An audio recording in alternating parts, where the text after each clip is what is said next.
Memos betting. That's Friday, February 7th. We're talking about the Saturday NHL card with Mr. NHL himself from north of the border, our Canadian NHL betting expert, Andrew McInnis. McInnis, welcome in the pod. How are you? Doing great, Drew. It's Friday. It's the weekend. Can't wait for the hockey games tomorrow. We got some UFC action going tomorrow night as well. I'm keeping myself busy doing some play-by-play tonight. So keeping myself busy, but things are going great. And I'm really happy to be doing this one with you today, looking over the Saturday cards. We've had people every day on my show with Prez saying, when are you going to talk about the games on the weekend? Well, here it is. Here we are. So I'm pumped to have it.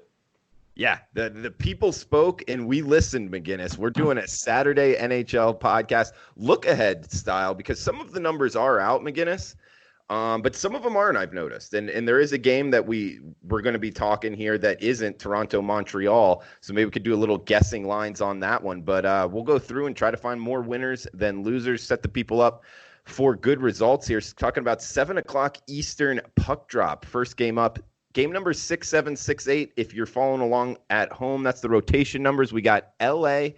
at New Jersey, McInnis, seeing a total of 5.5 or 6, mostly 6 here, minus 135. That's New Jersey, the Devils, laying at home. Yeah, for this one here, Drew, we're going over the total. New Jersey right now has actually impressed me. They've been able to kind of string a few quality games together. More so than not, though, we're seeing some goals out of their top guys.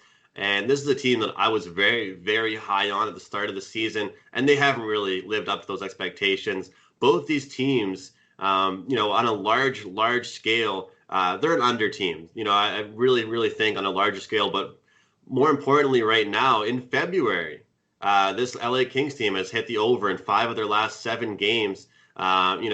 They're just one of those teams where they're so easily scored on. They're cashing overs more so that they're getting scored on, not that they're scoring themselves. But we saw them allow 5 goals against the Islanders, 4 goals against Washington, 4 goals against Tampa Bay, 4 goals against Philadelphia, 4 goals against Florida. You get the point. I mean, this is a team that's getting scored on quite easily. And we got a team right now in New Jersey coming off a huge game yesterday. They beat Philadelphia on the road 5-0. They scored 4 goals against Montreal. To me, this sets up for a goal fest, and people take these teams very lightly based off their first half of the season, Drew, I guess you might be able to say. I mean, I'm not really worried about that. I'm looking towards my projections for the second half of the season, and I'm telling you, these teams will see some goals here. All right, good start there. McInnis, top of the card with the NHL for Saturday's card. We're going to try to do this each and every week. Got a good response last time we did this, so try to keep it going, guys. Feel free to reach out on Twitter at McInnis Picks or at Drew Martin Bets. Let us know what you want to hear. Any questions? Happy to answer them on the podcast. Looks like Monday nights for Tuesday card, and now Friday's podcast for Saturday's card is the schedule going forward. We got a special coupon code here for this podcast. McInnis is red hot on the ice and in the NBA. He's got 6 straight NHL 5%. That's the top rated play. Cashes plus 36% return on investment since the start of the NHL season. No cherry picking numbers there. He's up 36% year to date. Also up 27% last 30 days overall. And in the NBA, he's 13-2. Yes, you heard that right. 13-2. His last 15 plays, just under 90%, plus 36% ROI. So, heck, we'll do both the NHL and NBA here for about $140 off using the coupon code AM210. That's Andrew McInnis 210, but it's just AM210 is the coupon code for 30 days. All access at sportsmemo.com. You'll get every play he releases in every sport for just $210. AM210 at checkout is the coupon code. Let's go to the second game here, McInnis. We got Nashville at Edmonton. 6-9-70 the game numbers here. 6.5 being the total, minus 120 the earth. That's Nashville, the away favorite. Yeah, right now, Nashville is trying to make a better name for themselves because they had a kind of a poor start to the year. Definition of inconsistent was this Nashville Predators team. But they're averaging 3.28 goals per game on the season. Edmonton, 3.2. I mean, there's no shortage of goals for these teams. But this Edmonton team at home plays way different versus on the road. They've been suffering some pretty poor losses against teams they should beat, and that's one of those games. Is definitely the San Jose game last night. So Thursday night, they lost that one 6-3. I mean, San Jose, they've pretty much run out of goal scorers. If that's a team lighting you up, you have issues. So I really feel like Edmonton will try and get it together. And they've had a great, run and great history against the Nashville Predators, taking care of business against them, especially at home. So I'm looking at the Edmonton Oilers here to get the job done on the money line. And these teams are trending over as well. We love the overs on Saturday here, Drew. Okay. Edmonton, over 4 of their last 6 versus the Western Conference and 6 of their last 9 games in general. I expect some goals here in this West Coast game for Edmonton versus Nashville. Lean to Edmonton on the money line, but I definitely like to see some goals here in this one. We'll see a 6.5 total, but it's well worth it with the speed we have with both lineups. All right, we got an all-Canadian matchup up next. Toronto at Montreal, game number 73-74, the rotation numbers here. Not seeing any lines posted as of right now. McGinnis, not sure if you have any, but guess we could do a little guessing lines and what your overall thoughts here are, Toronto versus Montreal. I'll tell you one thing. This is the old-fashioned rivalry. This is the two teams you want to watch, especially here in Canada. Like, this is the game to watch. No matter what team you're a fan of, it's always a heated rivalry. Myself personally, I'm a Montreal Canadiens fan, so I'm always getting up for this game. And the funny thing is, no matter where each team has been in the standings, recent history tells us it's always a close game between these teams. No matter what, it's always a close game, close matchup between these teams. I'm expecting a 6.5 goal total, and maybe I'll see Toronto around a -130 favorite. That's kind of my guess here in that ballpark.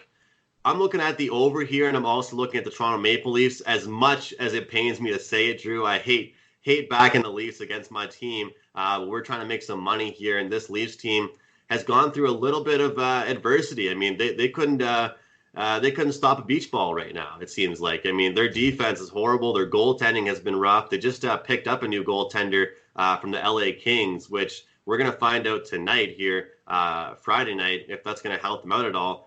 Because their number one goaltender is injured. That's Freddie Anderson. So that's a problem for them. In Montreal, they've kind of been surging a little bit and getting it together. When it comes down to it, though, like I said, I hate to say it, Toronto's the better team. They have better goal scorers. It's just a matter of if they're going to play their game. I wanted to go over, though, Drew, the last 3 times these teams have met, we saw a 5-2 result, a 6-5 result, and just shortly a few days after that other game, another 6-5 result. These two teams just pepper shots at each other. If at your sports book or if at your sports betting website, you can bet over in shots, it might sound goofy. I would definitely bet that. Usually it's around 33.5, 32. Definitely take a look at that. We've seen 47, 46, 39 over the past couple games these two teams have met. It's just aggression, end-to-end action. I'll certainly have the save props and the shot props locked in with my betting account. In fact, I already have one of them locked in for the Montreal Canadiens. So whether or not they're scoring, they're going to be peppering shots on the Maple Leafs. And, I didn't used to be a big props guy, Drew. Lately, I've been really getting into it. Austin Matthews, I've been betting him his past 3 games over 3.5 shots, and he's cashed it every single time. You want to look at those all-stars, those top players that are scoring quite a bit, and he's certainly one of them. So Leafs playing on the second half of a back-to-back also encourages me to grab this over. For me, over 6.5, and Toronto on the money line to win the game. AM210 is the coupon code. 30-day all-access sportsmemo.com with Andrew McInnis, or any Sports Memo handicapper there. You can get more than one if you want to. Coupon code AM210 at checkout. Talking about Toronto versus Montreal here, McGinnis. For some of the American watchers out there, is this kind of the Yankees versus the Red Sox? Auburn, Alabama, Michigan, Ohio State, that type of rivalry. Is this number one in the sport? Definitely. I'd say more recently it's kind of been probably Boston and Toronto, just because they've been more successful. Okay. But dating back to years and years ago, especially two teams, original six teams, two Canadian teams. That's 100% the big rivalry. McInnis, we got one more game here, then we'll open it up for the card. And this is the nightcap, one that I have circled to kind of go down to T-Mobile, maybe find myself in this stadium. And if that happens, I got to bet it. So glad we're talking about this one. 85-86, the rotation number here. The nightcap, 10 p.m. Eastern puck drop. We got Carolina, the Hurricanes, versus the Vegas Golden Knights. Looks like Golden Knights minus 130 at home. Total of 6 in T-Mobile. This one's an interesting game because the Vegas Golden Knights haven't played a game at home in 8 straight games. It's been a while. They're back. They're back at home, and a lot of times, just like what happened, I was actually on the Vegas Golden Knights last night. I've talked about this with you. I believe in studio I talked about this with you. I like to bet on the team on their last game of a road trip versus their first game back home. I feel like you want to finish and close off a road trip really, really strong. And first game back home, you're seeing the wife and kids, you're getting some shopping done, whatever it is. These people are humans just like the rest of us. It takes some time to settle in. As much as, the Vegas home crowd is so supportive and they've played so well at home, I'd be a little worried about this matchup if I was betting on the Vegas Golden Knights. I would just go ahead and look at the over. I told you earlier in the pod, betting quite a few overs, but I had these games all circled. It's a big, massive, 13-game card.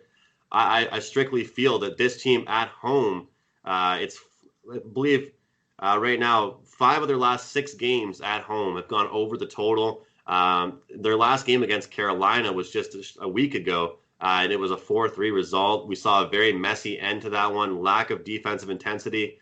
And the star players are really starting to pick it up. So a guy like Mark Stone or Max Pacioretty, I'll be betting them anytime goal scorers. I had Pacioretty yesterday to score at any time around plus 160, plus 170. And those goal scoring props, Drew, you only have to hit 1 or 2 a night to end up with a really good positive result. So in this game, particularly first game back after a long road trip, as much as the Golden Knights would like to play a good defensive game, I can't see it. I can see a very fired up Carolina team coming in, trying to get some vengeance after losing that game. I'll remind everybody at home as well, Carolina was up in that game against Vegas, and Vegas came back. So it'll be fresh in their memory. It's a little bit of a spot here, rapid revenge, I guess you might call it. They've played each other recently, and to me, that situation means over. All right, so liking the over tomorrow night, Saturday night in the nightcap. That's 4 games, McInnis. Liking them all towards the over, huh? That's what it sounds like. Yeah, I mean, like I said, there's a lot of games tomorrow, so it's not like I'm betting every game on the card over the total. But these 4 games just stuck out to me right away. The matchups, the situations, a few sides mixed into there. But look forward to talking with you on Monday about how the results went on Saturday. And hopefully we get lots and lots of goals. Yeah, hopefully, man. I think I'm going to jump in on some of these. Hopefully everyone out there enjoyed the podcast. We'll open it up here. But, guys, remember the coupon code. If you're interested in Andrew McInnis's picks for the next 30 days, that gets you quite a while there in the NHL, NBA. We got coupon code AM210, AM210 at checkout for his 30-day all-access, $140 off using that coupon code. Guys, we appreciate you tuning in. McInnis, throw it back over to you, man. Did you want to throw out anything else across the whole Saturday NHL card or anything else really at the top of your mind? Really, Drew, I've been talking about my Twitter and how I tweet out stuff in-game, but anybody that has any interest in my goal-scoring props or anything like that, check out my Twitter. Usually I tweet them out about an hour or 2 before the game, and you can find out who I'm on for some of those stat stuff because, my picks are usually locked in early afternoon, but some of this stuff, whether it's a goal-scoring prop or a save or whatever it is, I usually have those locked in, 1 or 2 hours prior to the game. And I'm not going to just give out those picks if I don't love it. And lately, I've really been diving into more of the fantasy stuff, Drew. So if anybody has any interest in that, feel free to reach out. Okay. What are you doing right on the NBA hardwood, man? You've seen it well, 13 of your last 15. What have you noticed that you're doing right and kind of cutting out what you were doing wrong before, if there was anything? I'm just taking what the bookmakers are giving me. It's like right now, I feel like the NBA odds makers are taking way too long to adjust to certain teams that maybe had a really good start to the season. but are not really, keeping up with that same rhythm. Good example is the Phoenix Suns. I mean, a team that had a great start to the year, at least kind of shocked a few people with their performance against the spread. And now all of a sudden we're getting numbers with them that we shouldn't be getting. The Philadelphia 76ers, same with them. They've kind of fallen apart. They're getting way too big numbers as favorites. And, even when they're an underdog, they should always, it should be a bigger number against some more elite teams right now. I think some of these big teams get far, far too much respect. And I'm betting a lot of unders right now, Drew. I think that, like I said, start of the year, some of these games were blowing up, going way over the total. We were seeing some totals at like 241, 242. Mm-hmm. That's, I feel like Allen Iverson saying this, but like, this is a game. Like, this isn't practice. Like, this is something you're supposed to take seriously. You got to play some defense. And defense is finally starting to, come out a little bit. You can't be seeing 240 points in a basketball game. I mean, that's a joke, So some of these elite teams, when they're playing each other in the fourth quarter, they're going to cut down and play defense, man-to-man, lockdown. And that's kind of what separates it. If you're going to bet an over in the NBA, I'd honestly look first half. People think the free throws at the end of the game, sometimes with the fouling, could help you go over the total. I feel like clamping down on defense in the fourth quarter and late third quarter are going to really discourage and cut down your over bets. So I've been cashing with the unders. And that same philosophy to the NHL. I mean, you're liking four overs on the Saturday card, but could you see a turn here coming down the stretch of the season where in the NHL that same kind of philosophy happens, where they start clamping down on defense? Definitely. And we had someone ask us that on the podcast for Monday night. And I'd say it's a lot closer to the playoffs. And that's going to be a lot more of situational betting based off teams that are already in the playoffs, teams that are hunting for that playoff spot, certain things like that. And one thing that we'll be looking at, Drew, which I don't usually bet too often, is the draw in the NHL. Because in the NHL, if you go to overtime, you get 1 point. Whether or not you win or lose the game, you get 1 point. So a lot of teams are satisfied if it's 3-3 with a few minutes to go in the third period. Right. They're just locking it down, try and get that 1 point. And then try to win the game in overtime because you still get the same amount of points for that, right? You get 2 if you win the game and 1 point no matter what. Okay. All right. Well, good stuff, McInnis. Follow him on Twitter at McInnis Picks, myself on Twitter at Drew Martin Bets. Let us know what you want to hear. Mondays and Fridays look to be the Look Ahead NHL podcast going forward. Let us know if you like it. Let us know if not and how we can improve. Always up for suggestions. So, guys, best of luck with your bets this weekend. And we'll be back on Monday. Remember, coupon code AM210 at checkout, 30-day all access. Best of luck, guys.